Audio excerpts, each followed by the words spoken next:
En esta oportunidad queremos compartir una promesa de parte de Dios que se encuentra en Apocalipsis capítulo 3 y en el versículo 10. Y no solamente es una promesa, sino que también es una advertencia profética de lo que Juan veía en ese entonces y que estamos viviendo, esta generación que estamos viendo precisamente lo que Juan vio hace miles de años atrás. Lo que estamos viendo hoy por hoy en nuestros días es el cumplimiento precisamente de lo que Juan nos estaba advirtiendo proféticamente y cómo podemos nosotros salir victoriosos. En el versículo 10, como les decía, no solamente hay una promesa, sino que hay una advertencia. Y la escritura dice: por cuanto has guardado la palabra de mi paciencia, yo también te guardaré de la hora de la prueba que ha de venir sobre el mundo entero, para probar a los que moran sobre la tierra. Esta es una advertencia y no debemos de pasar por alto lo que está aconteciendo en el mundo y lo que aún falta por acontecer. Desde pestes, enfermedades, terremotos, guerras, hambre. Y no solamente hablo de una guerra bélica como la que está sucediendo en muchos países, sino la guerra comercial, que a la larga es lo que origina las guerras, las invasiones de un país a otro país. Y no hablo únicamente de invasiones en conflictos de guerra, sino las invasiones desde el punto de vista migratorio, que de alguna u otra manera alteran el orden de un país. Y lo que estamos viendo es un caos que Juan había visto en el futuro y que lo profetizó, y que es una prueba tremenda que viene para este mundo y está ya presente. Yo también te guardaré de la hora de la prueba que ha de venir sobre el mundo entero. O sea, está hablando de un conflicto que, aunque se está originando en una zona geográfica, va a afectar todo el mundo. Por eso muchas personas dicen: pero esto está sucediendo allá en Israel. Pero es que esto está sucediendo allá en Irán. Es que eso está sucediendo allá en Rusia, por ejemplo. Pero son conflictos que, aunque están detonándose en una zona geográfica, por cierto, la zona geográfica que la Biblia había descrito por medio de los profetas, que se iban a levantar conflictos, pero que esos conflictos iban a afectar todo el mundo, la economía, el combustible, todo, en todo sentido. Entonces, de una u otra manera, sí nos incumbe saber cómo están sucediendo todos estos acontecimientos, porque de alguna manera nosotros podemos sentirnos afectados, pero ese es el punto. La hora de prueba que ha de venir sobre el mundo entero. Situaciones bien difíciles, pero ¿qué debemos de hacer nosotros para que Dios nos guarde? Y esa es la segunda enseñanza. Dios nos va a guardar de todos estos acontecimientos y sus consecuencias que pueden venir aún a nuestras tierras. Él va a guardarnos. Y esta es la promesa. Él va a guardar y a proteger nuestras vidas sobre lo que ha de venir al mundo entero. Como Dios guardó a la familia de Noé, Dios guardó a la familia de Noé sobre lo que en ese entonces llegó para todo ese mundo habitado. Y así sucesivamente podemos ir viendo a través de la historia bíblica cómo Dios guardó a su pueblo en medio de los acontecimientos que estaban sucediendo en ese entonces. Por ejemplo, no solamente es Noé que fue guardado por Dios y su familia del diluvio, sino que Dios guardó a los israelitas mientras estaban las 10 plagas y que estaban sacudiendo a todo Egipto con diferentes plagas, enfermedades, la economía, porque dice la escritura que el río se convirtió en sangre. O sea, hubieron 10 plagas terribles.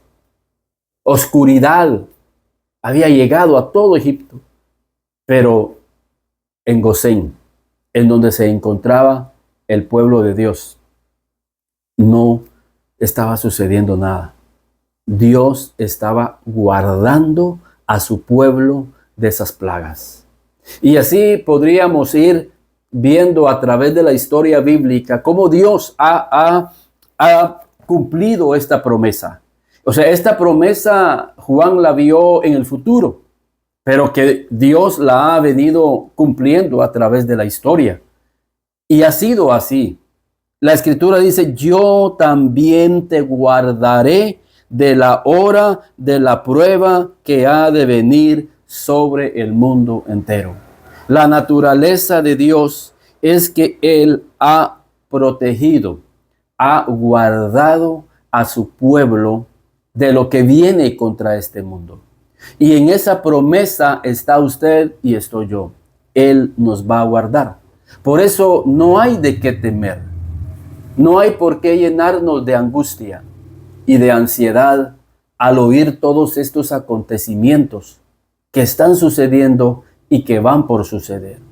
El punto está que aquel que no haya aprendido a confiar en Dios, cuando estos acontecimientos empiecen a traer sus consecuencias, es ahí donde la Biblia le llama la angustia de las gentes, porque verán todos estos acontecimientos. Pero no solamente es lo que ha de venir o el hecho de que Dios nos va a guardar, sino lo más importante es que así como hay una promesa de parte de Dios, también hay un requisito. Muchas veces solo tomamos la promesa, pero no vemos que esa promesa llegará siempre y cuando que nosotros podamos cumplir un requisito. Por ejemplo, el Señor dice, si tú honras padre y madre, todo te saldrá bien y serás de larga vida. Esa es una promesa, pero ante la promesa hay un mandamiento. Y ciertamente el Señor en Apocalipsis 3:10 dice que yo también te guardaré de la hora de la prueba que ha de venir sobre el mundo entero. Hay una promesa, pero ¿cuál es la clave para que usted y yo seamos guardados de esa hora de prueba que ha de venir sobre el mundo entero? Lo dice al principio del versículo. Por cuanto has guardado la palabra de mi paciencia. Por cuanto has guardado mi palabra. Fíjese, aquí está el concepto de siembra y cosecha. Si tú y yo guardamos su palabra en nuestro corazón, entonces Dios va a guardarnos a nosotros. En otras palabras, es que si la palabra mora en nuestras vidas, Dios va a honrar la palabra de Él que está en nuestra vida. Usted y yo somos los que guardamos sus mandamientos. En nuestra vida es como un cobre. Amén, es como un cobre y que adentro de ese cobre hay algo valioso. Y es que dentro de ese cobre está su palabra morando en nuestras vidas. Si la palabra de Dios no está morando en nuestras vidas, ¿quién nos va a guardar de la hora de prueba que ha de venir sobre este mundo? El Señor nos está diciendo, miren, lo único que va a garantizarles a ustedes, que en esta hora de prueba, de estos tiempos difíciles que han de venir sobre el mundo entero, Lo único que los va a guardar y los va a preservar y los va a salvar es que la palabra esté morando en sus vidas y en sus corazones.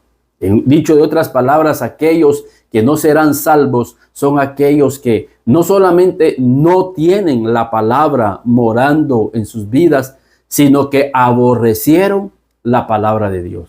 Que cuando se les compartió la palabra, ellos la aborrecieron, no la creyeron, fueron incrédulos. Por eso, en esta oportunidad, es un llamado a que nosotros podamos amar su palabra, obedecer sus mandamientos, creer. En este programa, desde ya más de 10 años, hemos estado hablando de la importancia de ponerle amor a su palabra, escudriñar en ella de día y de noche, como dice el Salmo 1 y versículo 2 y versículo 3. Sino que en la ley de Jehová está su delicia, y en ella medita de día y de noche. Ese es el requisito para tener la promesa del versículo 3. Y dice, sino que en la ley de Jehová está su delicia, y en ella medita de día y de noche. Será como un árbol plantado. Miren qué promesa. El Señor nos está comparando con un árbol plantado junto a las corrientes de las aguas. Sus raíces están siendo enriquecidas por esa agua. Y dice que su fruto no cae y que su fruto lo da en todo tiempo y todo lo que hace prospera. Queremos ser prosperados en Dios. Queremos tener el fruto de Dios y que nuestras raíces estén fuertes, que nuestras convicciones estén fuertes y que todo lo que nosotros hagamos por la dirección de esa palabra, todo nos va a salir bien en su tiempo. Pero ¿cuál es la clave? Es que pasemos meditando en su palabra de día y de noche. Y eso lo que habla es de alguien que tiene un amor por la palabra de Dios. Y no solamente tiene un amor por la lectura en sí, sino por lo que dice su palabra. Que nosotros lo creemos, nosotros lo obedecemos, nosotros lo testificamos, para que cuando venga ese día de prueba, nosotros podamos ser guardados por la misma palabra. Pero ¿a quién le está dando Dios esta promesa? Y eso es importante que nosotros comprendamos. Esta promesa Dios se la está dando a la iglesia de Filadelfia y empieza en Apocalipsis 3 y 7. Y fíjese, es curioso. Esa es la única iglesia de las 7 que están en Apocalipsis a la cual Dios no tiene nada que reprocharle. Nada. A las demás le dice, yo conozco tus obras. Yo conozco tus obras, yo las conozco, pero esta iglesia es una iglesia fiel a la cual Dios no tiene nada de que reprocharle. ¿Por qué? Porque es una iglesia que guarda la palabra de Dios. Cuando alguien guarda su palabra, obedece su palabra y se guía por la palabra, va a tener una vida que va a agradar el corazón de Dios. Pero fíjense, dice 3:7, escribe al ángel de la iglesia en Filadelfia. Esto dice el santo, el verdadero, el que tiene la llave de David, el que abre y ninguno cierra, y cierra y ninguno abre. Yo conozco tus obras. El Señor conoce las obras de esta iglesia. Tus obras, he aquí he puesto delante de ti una puerta abierta, la cual nadie puede cerrar. Porque aunque tienes poca fuerza, has guardado mi palabra y no has negado mi nombre. He aquí. Entonces, esta es una iglesia a la cual el Señor dice, yo conozco tus obras. Yo las conozco. ¿Y qué obras conocía Dios de esta iglesia? Que aunque tenía muy pocas fuerzas, ellos guardaban la palabra de Dios. Y creo que eso es lo que Dios quiere de usted y de mí, que nosotros guardemos su palabra. El problema del fracaso de muchos cristianos que por años han sido expuestos a la palabra es que ellos han dejado de creerle a la palabra. El problema de muchos fracasos, de muchos cristianos que han fracasado, es que ya han sido diferentes a la palabra de Dios. Ya no se acercan a la palabra, ya no meditan en la palabra, ya no se deleitan en la palabra y empiezan a cuestionar la palabra de Dios. Empiezan a tener una vida indiferente a la palabra de Dios, a las cosas de Dios. Que cuando alguien les habla de la palabra, en ellos hay un aborrecimiento profundo en sus corazones. Y yo quiero llamar la reflexión a usted, a mi vida también, que no dejemos de amar la palabra de Dios. Que no dejemos de leer la palabra de Dios. Que no dejemos de escudriñar la palabra de Dios. Que no dejemos de meditar y de creer en la palabra de Dios. Que no dejemos de testificar de la palabra de Dios. Porque en ella está la sabiduría de Dios. Los hombres, los santos hombres que escribieron fueron inspirados por el Espíritu Santo de Dios para corregir nuestra vida, para instruir nuestra vida, para amonestarnos, encontrar en ella la meditación diaria, la amonestación y la instrucción para nuestras vidas. Que sea la palabra que tenga la preeminencia en nuestra vida y en nuestros actos. La única forma de que nosotros podamos ser guardados de lo que va a venir y lo que está viniendo para este mundo y ser guardados por Dios es que nosotros podamos creer en su palabra y que ella esté en nuestra vida. Y no solamente quiero hablarle de la palabra escrita, sino la palabra que el Espíritu Santo le da a usted por medio de la palabra. Quizás el Señor va a vivificarle un salmo y va a ser a través de ese salmo que usted va a encontrar vida y protección. Como aquel centurión llegó con un problema con Jesús. Su hijo, su hija estaba a punto de morir. Estaba a punto de morir. Llegó con un conflicto. Pero Dios, Jesús, le dio una palabra.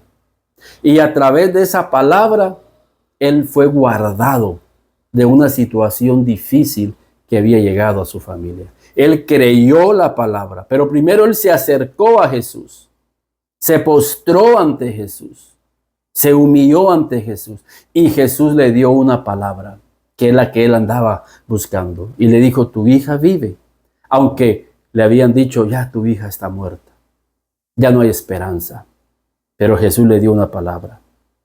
Y fue esa palabra la que lo guardó.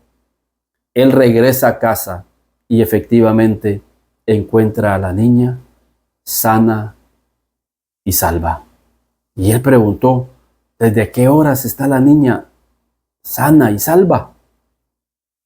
7 de la noche. Entonces él entendió que fue la hora en que Jesús le había dado esa palabra. Pero él creyó la palabra. La atesoró en su corazón, la guardó en su corazón y durante todo el camino traía esa palabra que le daba fuerza, que le daba convicciones de que iba a suceder un milagro en la vida de su hija. Efectivamente, cuando llega, la palabra fue cierta. ¿Qué palabra tenemos nosotros? Dios quiere vivificar en ti un salmo. Dios quiere vivificar en ti un proverbio. Quizás puede ser un capítulo en algún pasaje bíblico, como la que el Señor vivificó en mí en Apocalipsis 3:10. Dios me vivificó esa palabra. Yo la creo y yo quiero guardar esa palabra, que Él me va a guardar. Él me va a guardar. Él nos va a guardar en la hora de prueba que va a venir sobre este mundo, porque sí, van a venir cosas terribles para este mundo, pero los cristianos, los hijos de Dios, los que creen su palabra, van a ser guardados, van a ser preservados. Y yo guardo esa promesa, guardo esa palabra en mi corazón, y también mi familia está guardando y está creyendo esa palabra, que vamos a ser guardados. Y Dios quiere que tú guardes su palabra, Pero para guardar algo tenemos que recibirla. Y al recibirla, aguardarla, atesorarla en nuestro corazón. Que Dios bendiga grandemente tu vida y que tú puedas guardar la palabra que Dios va a poner en tu corazón y en tu familia. Que Dios te bendiga.